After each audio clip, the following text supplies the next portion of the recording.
When the Lockheed P-38 Lightning first appeared over the Pacific in 1942, Japanese pilots laughed.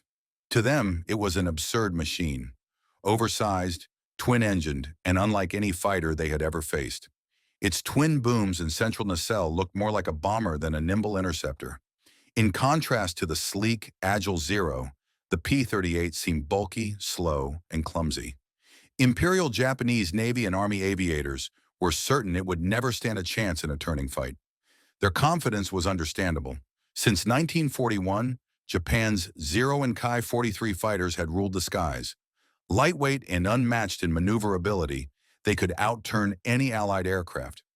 Japanese pilots, trained through an elite pre-war system emphasizing precision aerobatics and dogfighting, had defeated nearly everything the Allies could send against them. Buffaloes, P-40s, even Spitfires in early Pacific clashes. But the war was changing, and the P-38 Lightning was built for a kind of combat that Japan had never fought before. Designed by Lockheed's young engineer, Clarence Kelly Johnson, the Lightning was the most advanced American fighter of its generation, and one of the most misunderstood. It was the first fighter capable of over 400 miles per hour, the first to feature tricycle landing gear, and the first with turbo-supercharged engines that allowed it to operate effectively at altitudes no Japanese aircraft could reach. Powered by two Allison V1A710 engines with General Electric turbo-superchargers, the P-38 could climb to 30,000 feet and still retain its speed and maneuverability. Its long range on over 1,300 miles with drop tanks made it the only Allied fighter capable of escorting bombers deep into enemy territory across the vast Pacific distances.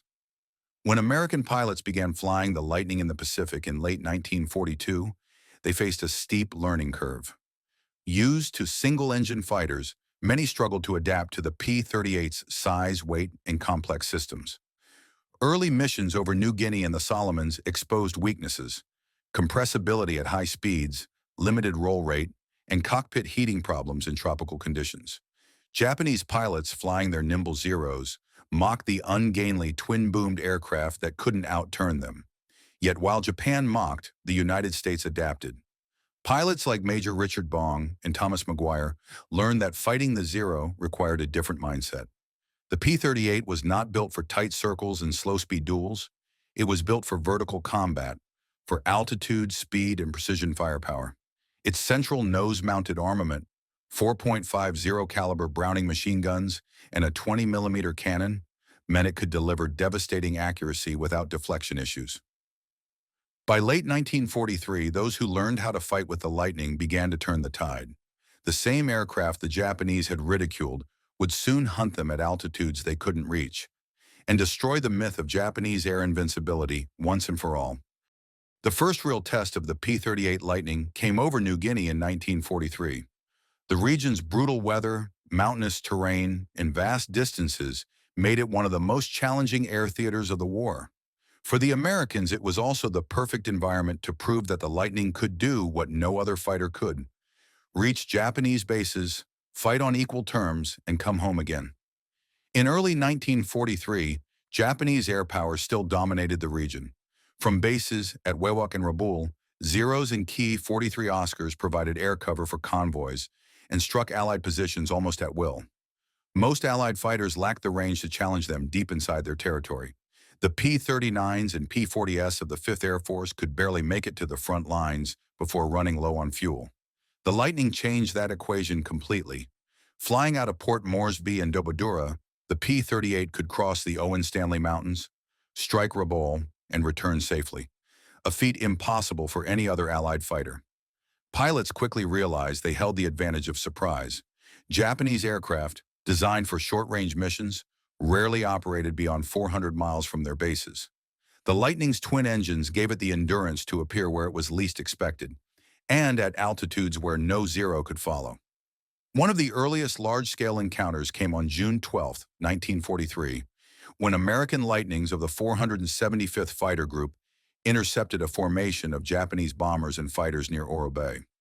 The P-38s attacked from high altitude, diving through the formation at tremendous speed. The Zero pilots tried to climb to engage, but their aircraft stalled long before reaching the Lightning's level. Within minutes, 12 Japanese planes were down for the loss of a single P-38. American pilots began refining tactics tailored to their aircraft's strengths. Rather than turning engagements into slow dogfights, they struck from above, fired precise bursts, and pulled away into steep climbs. The twin engines allowed them to dive safely at high speed, something that often proved fatal to the lighter, unarmored Zero. Japanese pilots quickly learned that the Lightning could not be caught in a chase or outclimbed at altitude. The P-38's turbo superchargers gave it a crucial edge. While most Japanese engines lost power rapidly above 20,000 feet, the Lightning's Allisons maintained full performance well beyond 30,000. At those heights, the air was thin, the temperature freezing, and visibility stretched for miles. Ideal hunting grounds for American pilots who mastered energy tactics. By late 1943, Japanese pilots were no longer laughing. Reports from Rabaul described encounters with twin-tailed devils that attacked from impossible altitudes and vanished before a counterattack could be made. The P-38 had earned both fear and respect. Its success also had strategic consequences. With the Lightning's extended range, the U.S. Army Air Forces could project power across thousands of miles of ocean and jungle. Japanese convoys, once safe under the cover of long-range patrols, now faced constant danger from high-altitude interceptors. In a theater where every mile mattered, the P-38's twin engines and long legs became the weapon that finally gave the Allies control of the air over New Guinea and opened the path toward the Philippines. By late 1943, the tide in the Pacific Air War had begun to shift decisively. Rabaul, the once invincible Japanese stronghold in the Bismarck Archipelago, became the proving ground for the P-38 Lightning's full potential. What followed was not just a battle for territory, but a demonstration of how technology and altitude could rewrite the rules of aerial warfare. Rabaul was the most heavily defended base in the Pacific, housing over 300 Japanese aircraft, including a 6M-0s, Ki-43 Oscars, and twin-engine bombers. Its position allowed Japan to threaten Allied operations from the Solomon Islands to New Guinea. Previous Allied fighters could barely reach it, and those that did arrived with too little fuel to fight effectively. The arrival of the P-38 changed everything. In October 1943, General George Kenney, commander of the 5th Air Force, launched a campaign to neutralize Rabaul's air defenses. Long-range P-38 escort missions accompanied B-25 and B-24 bomber formations across 600 miles of open sea. For the first time, the bombers had fighter cover for the entire route, something the Japanese had not anticipated. The first major Lightning raids struck Rabaul's airfields at Lakunai and Vunakanau. Japanese defenders scrambled, but they found themselves fighting at a disadvantage. The Lightnings approached at 25,000 feet, dove through the formations, and then used their superior speed to climb back into the thin air. Zeros attempted to pursue, but their engines starved for oxygen, and their climb rate dropped sharply. On November 2, 1943, a massive strike on Simpson Harbor illustrated the new balance of power. 75 P-38s escorted medium bombers on a daylight attack. Despite intense anti-aircraft fire and the interception of over 100 Japanese fighters, the Lightnings held formation, shooting down 20 enemy aircraft while losing only 2 of their own.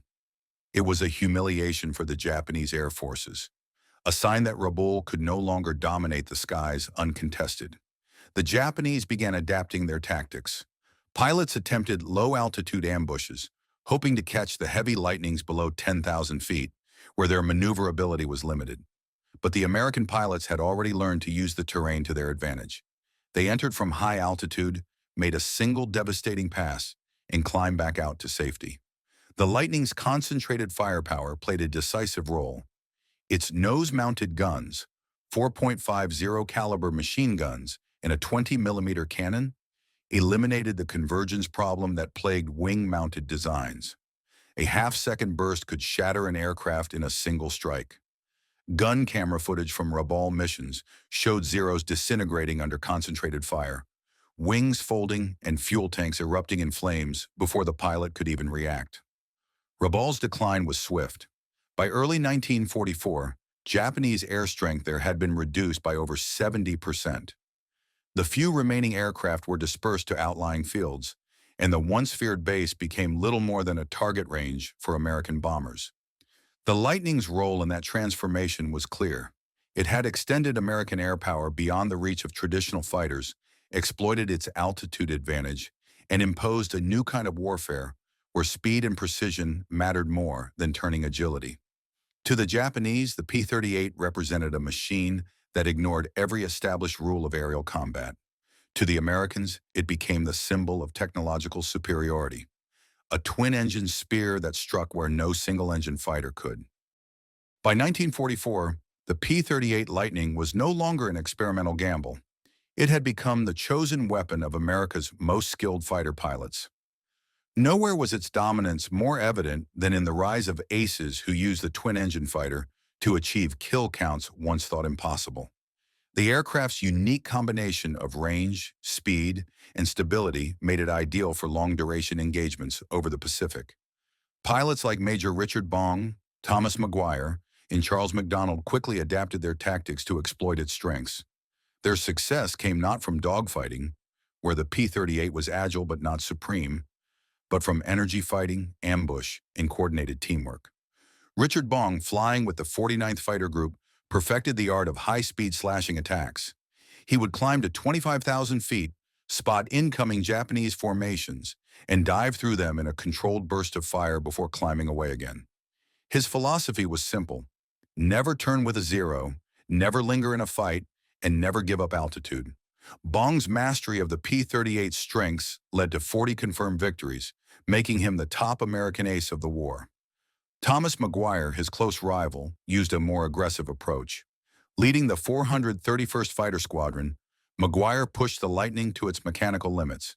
He favored tight formation tactics, where pairs of P-38s covered each other during diving and climbing passes. This tactic negated the Zero's superior turning radius and created lethal crossfire zones. Maguire achieved 38 confirmed kills before his death in early 1945, cementing his place in aviation history. These pilots demonstrated what the aircraft's design philosophy had always intended. The P-38 was not built for duels, but for dominance through controlled energy and firepower. Japanese pilots, trained for agile maneuver combat, were forced into vertical battles they could not win. Japanese combat reports from 1944 reveal the growing despair among Zero squadrons.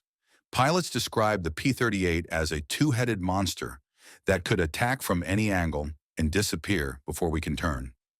One veteran of the Tainan Air Group wrote, "At first we laughed at its clumsy shape.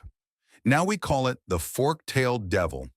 The Lightning's design, unconventional and criticized early in the war, proved to be the perfect countermeasure to Japan's tactical doctrine. Where the Zero relied on lightness and maneuverability, the P-38 exploited power, protection, and altitude performance. Statistical analysis of Pacific air engagements from 1943 to 1944 confirms this shift. In 1942, the Japanese Zero enjoyed a kill ratio of approximately 12 to 1 against Allied fighters. By mid-1944, when the P-38 was operating in full strength, the ratio reversed, favoring the Americans nearly 10 to 1 in major air battles. This reversal was not merely technological, it represented the evolution of doctrine. The Americans had learned from their defeats and designed a fighter that punished every weakness in the Japanese system. By late 1944, the P-38's dominance extended beyond dogfights. It became the backbone of long-range escort missions, reconnaissance operations, and precision strikes. Its reputation as an ace maker was well-earned. More American aces achieved their records in the Lightning than in any other Pacific theater fighter before the arrival of the P-51 Mustang. For Japanese pilots, once confident in their superior aircraft and training, every encounter with the P-38 became a lesson in modern warfare.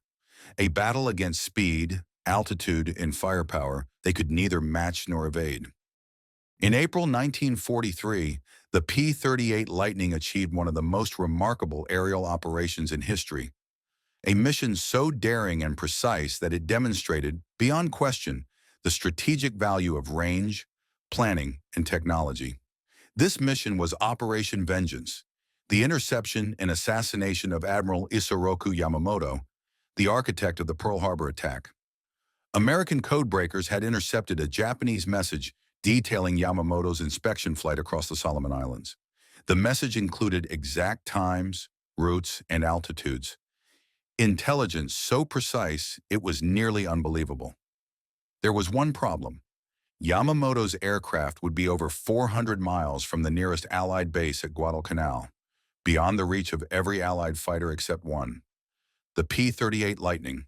16 P-38G Lightnings from the 339th Fighter Squadron were selected for the mission. Each aircraft was stripped of unnecessary equipment and fitted with drop tanks to extend its range to over 1,000 miles. The plan required flawless navigation, fly 600 miles at low altitude over open ocean, arrive at the intercept point within 1 minute of the scheduled time, and engage Yamamoto's escort before they could react. At 9:34 a.m. on April 18, 1943, the P-38s reached Bougainville exactly on schedule. Two Mitsubishi G-4M Betty bombers appeared, escorted by 6 Zeros. The lead P-38, flown by Captain Thomas Lanphier, spotted the formation and dove to attack. The Lightning's speed advantage was decisive. Within seconds, cannon fire tore into the lead bomber. Witnesses later described it bursting into flames before crashing into the jungle below. Admiral Yamamoto was killed instantly. The entire engagement lasted less than 5 minutes. The P-38s destroyed both bombers and evaded the Zero escorts, returning to base with minimal losses. The mission had been executed with surgical precision, a 1,000-mile round-trip strike that no other fighter on Earth could have accomplished at the time. Operation Vengeance was more than a tactical success. It was a psychological blow. Japan had lost its most respected strategist, and the myth of invincibility surrounding its air forces began to crumble.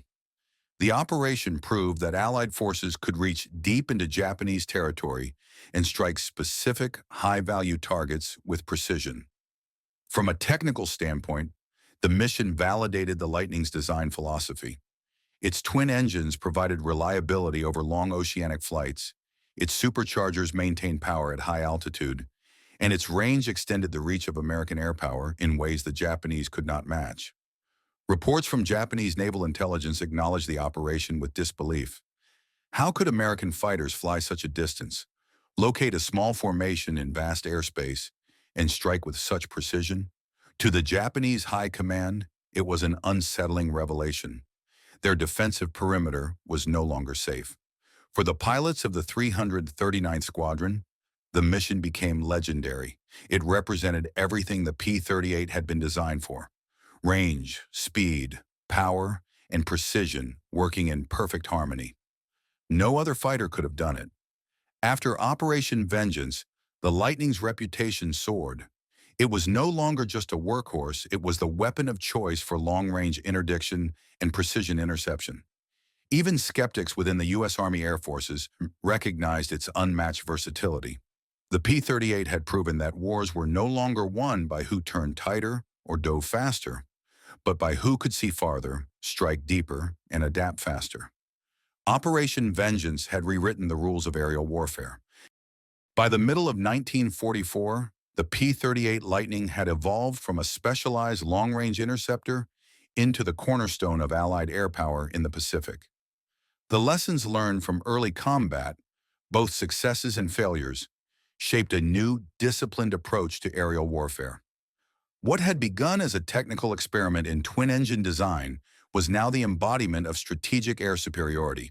The U.S. Army Air Forces refined its operational doctrine around the Lightning's strengths. Pilots were trained not merely to fly the aircraft, but to think like engineers. They studied aerodynamic performance, engine behavior at altitude, and the energy dynamics of high-speed combat. Instead of dogfighting, they learned to use altitude, surprise, and teamwork to dictate the terms of every engagement. This shift in mindset gave rise to what became known as energy warfare. P-38s would climb high above enemy formations, often to 30,000 feet, then dive at tremendous speed, sometimes exceeding 420 miles per hour, delivering devastating bursts of fire before climbing away again. The Lightning's turbo-supercharged Allison engines maintained consistent performance at these altitudes, while Japanese fighters gasped for air, their engines losing power. Japanese Zero and Kai-43 pilots struggled to adapt. Their aircraft could outturn any Allied fighter at low speed, but against the P-38's vertical attacks, those advantages meant little. Once engaged, the Lightnings dictated the tempo, using their climb rate and dive speed to stay one step ahead. In the words of one Japanese report from the 343rd Air Group, they strike from above like arrows. Before we can turn, they are gone. The Lightning's tactical doctrine also emphasized teamwork. Instead of solo acrobatics, pilots flew in disciplined pairs. The Weaver formation. One pilot engaged while the other covered his tail, alternating roles in fluid coordination. This mutual protection eliminated the vulnerability that had cost many lives in earlier stages of the war. The improved models, such as the P-38J and L variants, added refinements that made these tactics even more effective. Larger radiators improved cooling, while electrically boosted ailerons increased roll rate, addressing one of the Lightning's only early weaknesses. The result was a machine that could climb like a rocket, turn respectably, and dive faster than any Japanese aircraft in the theater. At the same time, American intelligence units analyzed captured Japanese aircraft and combat footage to perfect engagement strategies. They learned the Zero's optimal turn radius, climb ceiling, and stall characteristics, feeding this data directly into fighter training.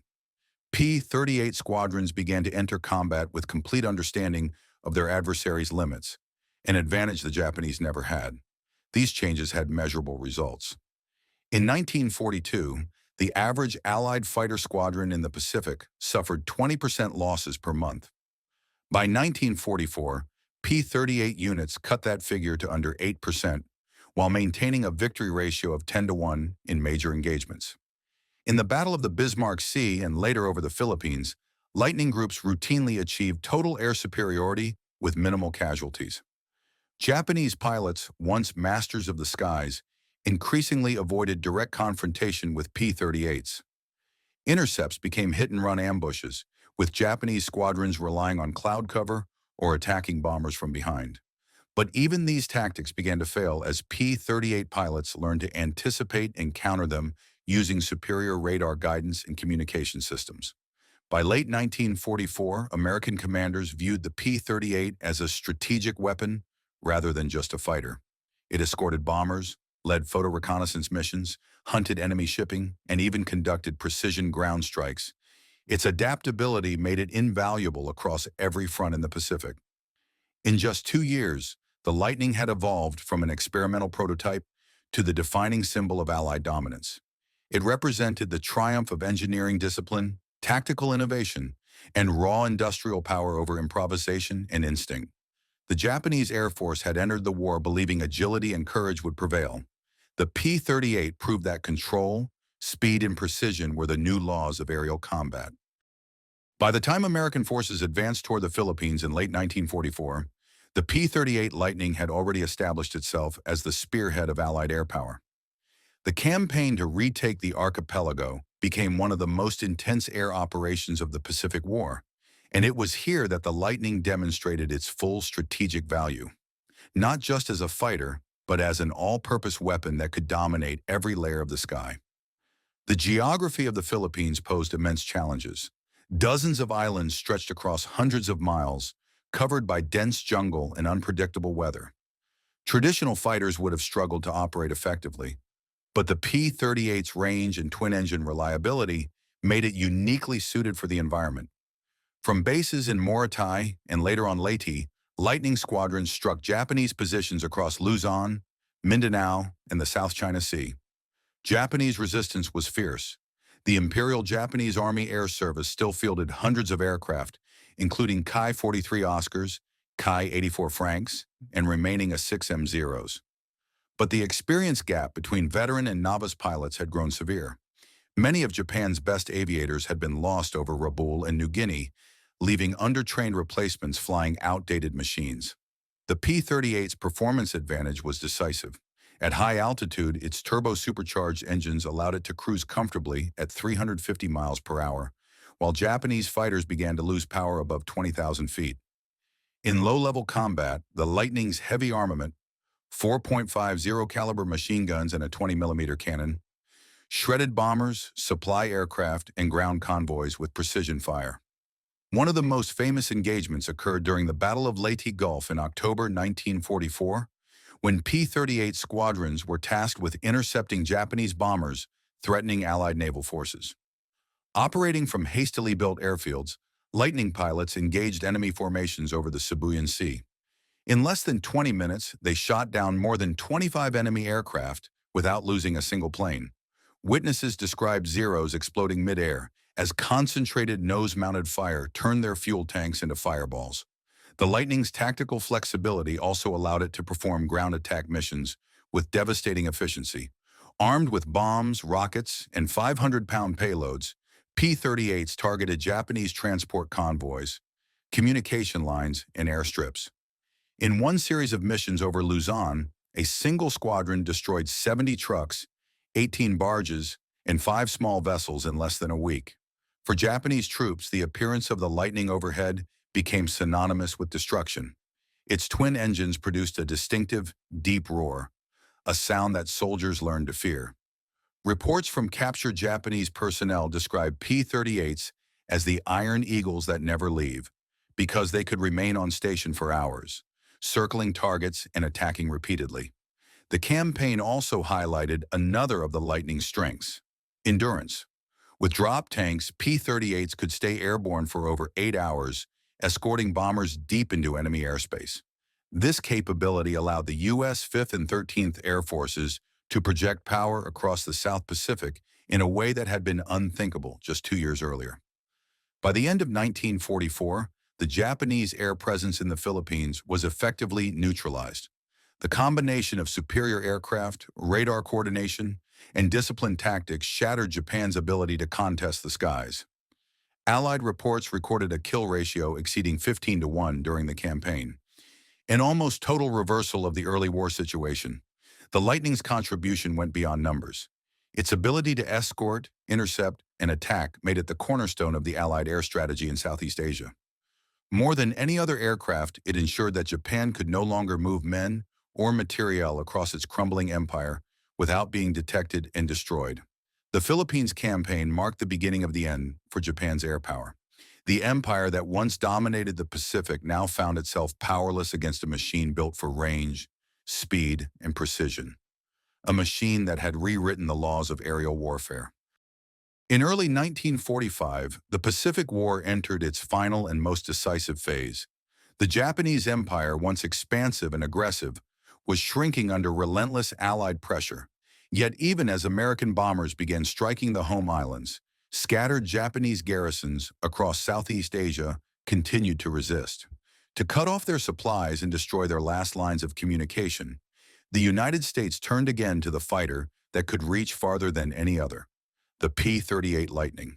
The theater of operations now stretched across thousands of miles, from the Philippines to Borneo, Indochina, and the South China Sea. The distances were immense, the weather unpredictable, and Japanese resistance still deadly. Single-engine fighters such as the P-47 and P-51 had begun to appear in greater numbers, but only the P-38 possessed the combination of range, firepower, and reliability needed for deep interdiction missions. Operating from bases in Mindoro and later Palawan, Lightning squadrons began daily raids on Japanese shipping and infrastructure. Using long-range fuel tanks and precise navigation, they flew missions exceeding 1,500 miles, the longest fighter sorties of the Pacific War at that time. Their targets included coastal convoys, bridges, airfields, and troop concentrations. Every flight stretched the limits of human endurance and mechanical reliability, yet the Lightnings performed with remarkable consistency. One of the most successful missions occurred in March 1945, when the 475th Fighter Group launched a strike against Japanese shipping off Indochina. A formation of 24 P-38s destroyed 8 freighters, 2 tankers, and several escort vessels in a single engagement, crippling Japan's already failing logistics network. Japanese observers described the attack as lightning from the clouds, in an unintended tribute to the aircraft's name. The P-38's ability to perform these long-range operations came from its advanced engineering.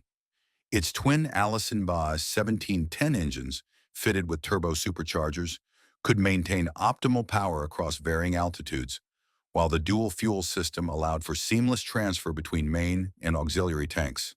Combined with external drop tanks, a single P-38 could remain airborne for over 8 hours, a feat no other contemporary fighter could match. These missions were not without danger.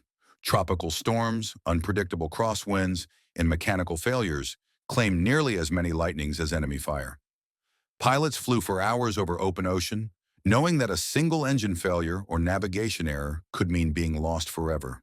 Yet morale remained high, largely because the pilots understood the strategic importance of their role. Every convoy destroyed, every train derailed, and every airfield neutralized brought Japan's war machine closer to collapse. By mid-1945, the Lightning had become a symbol of Allied omnipresence. Japanese records show growing frustration and fear among their surviving aviators and commanders. Reports lamented, the twin-boomed American fighter now appears everywhere, even where no enemy base should exist. This constant pressure effectively paralyzed Japan's ability to regroup or relocate forces between occupied territories. The P-38 also played a vital role in photo reconnaissance. Modified versions, designated F-4 and F-5, carried high-resolution cameras instead of guns. These aircraft mapped every significant Japanese installation across the Pacific, providing critical intelligence for future operations, including the planned invasion of Japan itself. From a technological standpoint, the P-38's reconnaissance work demonstrated the next phase of air warfare: information dominance. For the first time, an aircraft could see hundreds of miles beyond the front lines and deliver images within hours. This allowed Allied planners to adapt strategy in real time, a concept that would define military aviation for decades. As the war's final months approached, the Lightning's mission evolved from combat to control. It no longer fought for air superiority, it enforced it. The once proud Japanese air arm, depleted and demoralized, could no longer contest the sky. Every attempt to move or fight ended in destruction. The fork-tailed devil had fulfilled its destiny, not as a duelist, but as an instrument of precision and reach, bringing the war to every corner of Japan's crumbling empire. By the summer of 1945, Japan's Air Force was a shadow of its former self. The elite pilots of 1941 were gone, their replacements poorly trained and flying outdated aircraft. Fuel shortages crippled operations. Many planes sat idle for lack of parts.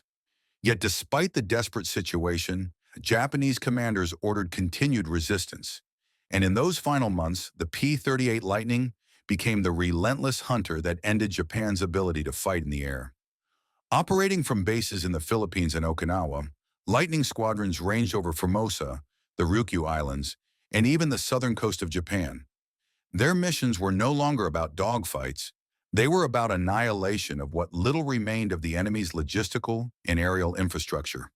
P-38s swept railways, strafed airfields, and attacked shipping convoys with terrifying precision. In one mission over Formosa in May 1945, a group of P-38s encountered a mixed formation of Ki-84s Franks and Ki-43 Oscars, attempting to intercept a bomber stream. The engagement was brief and one-sided. The Japanese tried to climb, but their engines, running on low-octane fuel, could not produce the power needed to meet the Lightning at altitude. Within minutes, 8 enemy planes were destroyed, the rest scattering into the clouds. The Americans returned to base without a single loss.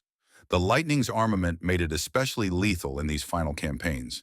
Its central cannon and machine guns fired in perfect convergence, allowing pilots to hit small or fast-moving targets from hundreds of yards away.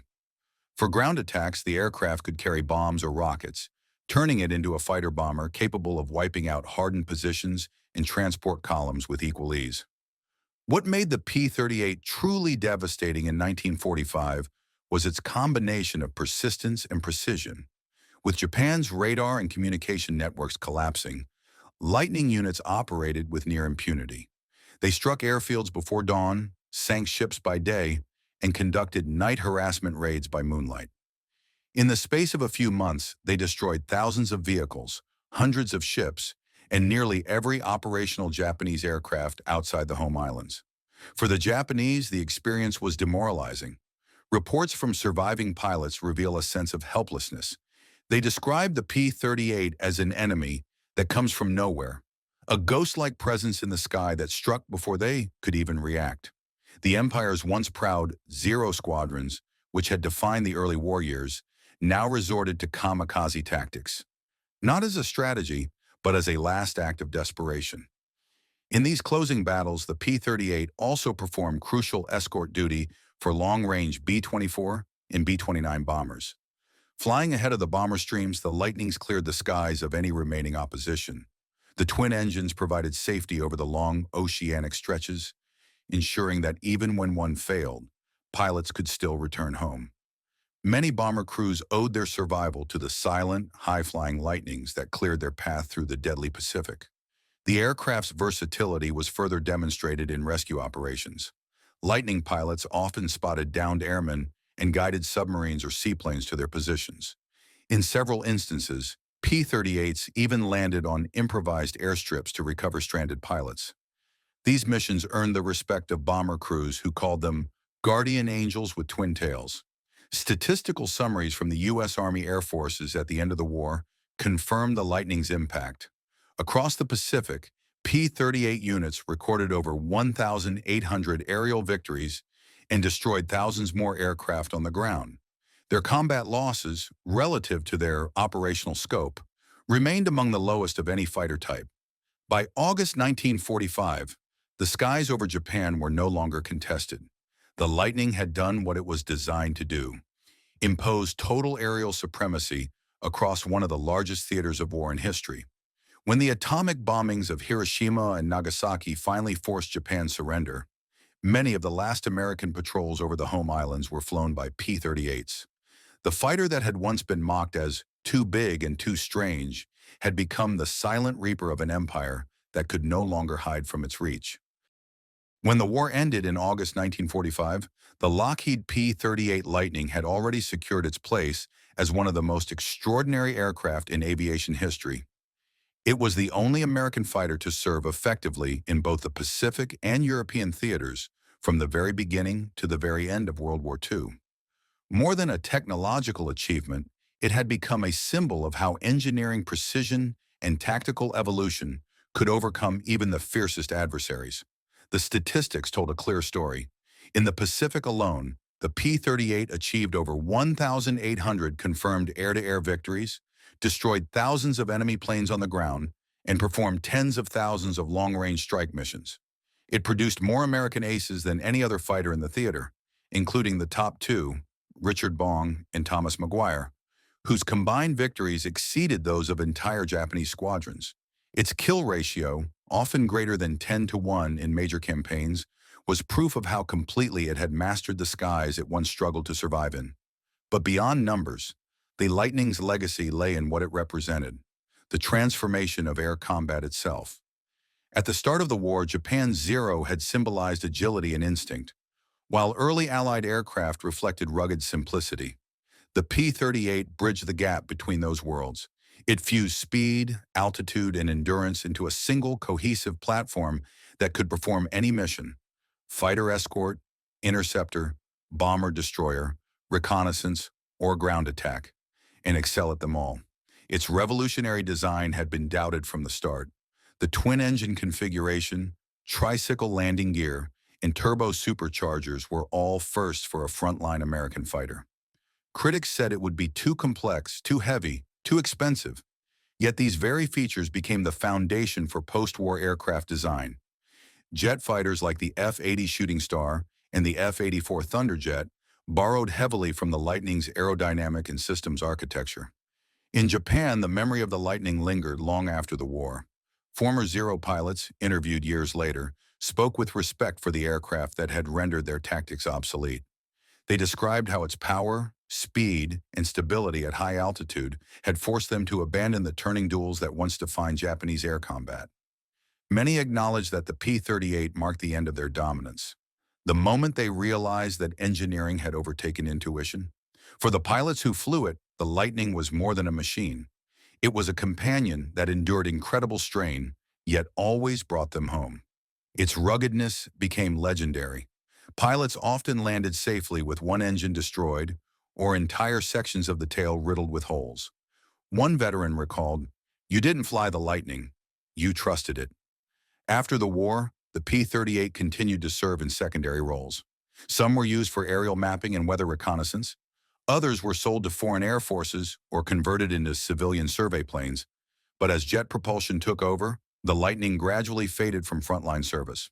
By the early 1950s, most had been retired or scrapped. Only a few survived, preserved in museums or flown at air shows, twin-tailed ghosts of a time when propellers ruled the skies. Today, the P-38 stands as one of aviation's defining innovations, not just for its design, but for its strategic significance. It proved that speed and altitude could dominate agility, that range could conquer geography, and that engineering could turn a nation's industrial strength into air superiority. Japanese pilots once laughed at the P-38 Lightning, mocking its strange twin tails and heavy frame. But as the war progressed, those same pilots watched it appear high above them, silent, fast, untouchable. A reminder that the future of air combat had already arrived. In the end, the fork-tailed devil didn't just defeat Japan's finest, it redefined what it meant to rule the skies. If you enjoyed this video, don't forget to like, comment, and subscribe for more World War II stories.